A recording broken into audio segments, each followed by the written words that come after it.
छोटा कद भाग 1। इस बार भी रिश्ता ठुकराया जाने के बाद सकीना बहुत टूट चुकी थी। वह अपने कमरे में बैठकर बहुत रो रही थी।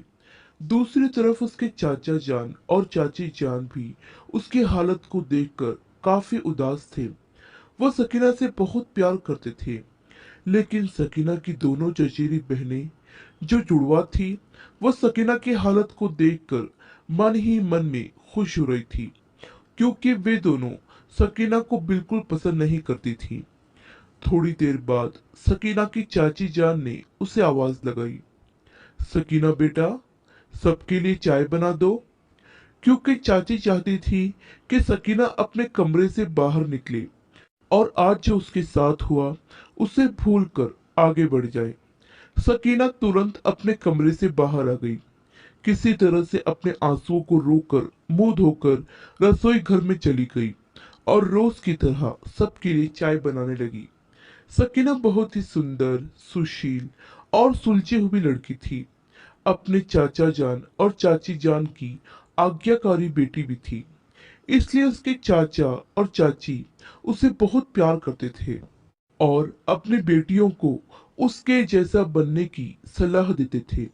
और यही बात उसकी चचेरी बहनों को अच्छी नहीं लगती थी, जिसके कारण वे सकीना से नफरत करते थे।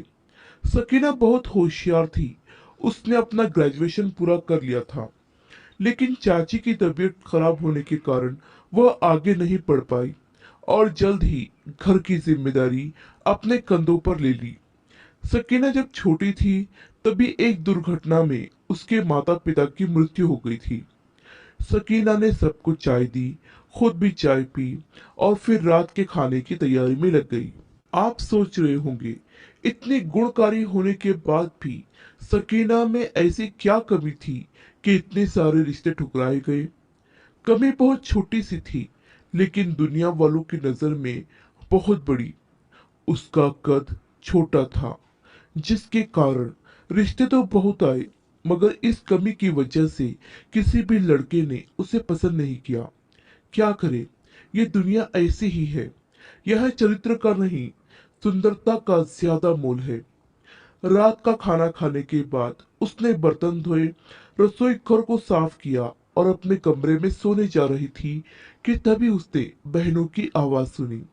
वह एक दूसरे से बातें कर रहे थे। उसकी एक बहन सबा ने कहा, मुझे लगता है अब इस नाटी की शादी नहीं होगी और कहीं इसके चक्कर में हम कुंवारे न मर जाए। यह बात सुनकर दूसरी बहन समा ने कहा, बात तो तुम्हारी बिल्कुल सही है, इसलिए मेरे मन में एक विचार आया है। कैसा विचार? सबा ने बोहे चढ़ाते हुए पूछा। समा ने कहा, देखो बहन, हमारी शादी की उम्र हो चुकी है। हम सिर्फ 1 महीना ही इंतजार करेंगे। अगर इस नाटी की शादी नहीं हुई तो हम पापा से बात करेंगे। अगर वो नहीं माने तो हम अपना घर छोड़कर चले जाएंगे।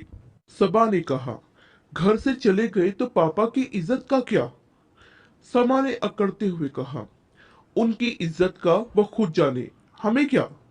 जब उन्हें हमारी फिक्र नहीं है तो हम क्यों उनकी इज्जत की चिंता करें? उन्हें भी तो इस बात का एहसास होना चाहिए कि उन्होंने सिर्फ अपनी भतीजी के बारे में सोचकर ही कितनी बड़ी गलती की है। सकीना को अपनी बहनों की बातें सुनकर बहुत बुरा लगा। वह दिल में सोचने लगी कि चाचा जान ने इनकी खुशी के लिए क्या कुछ नहीं किया।